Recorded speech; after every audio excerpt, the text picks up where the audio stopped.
A je to tu. Budúci maďarský premiér nás pozdravuje na Feldwiedek. Nie na Slovensko, na Feldwiedek. Po Orbánovi tu máme ďalšieho maďarského nacionalistu, ktorý sa nevie spratať do kože.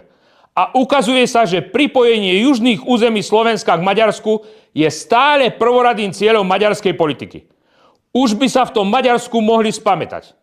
A čo je najhoršie, naše opozičné progresívne Slovensko je z nového maďarského premiéra úplne nadšené. Chcem sa opýtať Šimečku a podpredsedu slovenského parlamentu Dubéciho, je Slovensko Feldwiedek? Nepočul som, aby progresívne Slovensko akýmkoľvek spôsobom odsúdilo tieto výroky. Či sa máme pripraviť na to, že progresívci odovzdajú južné územia Maďarom?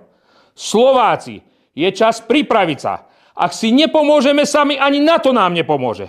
Už dlho apelujem na to, aby sa obnovila 3-mesačná povinná vojenská služba.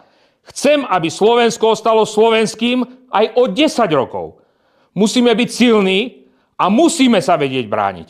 A Šimička s Dubécim nech sa spamätajú a prestanú ničiť a rozbíjať slovenskú suverenitu.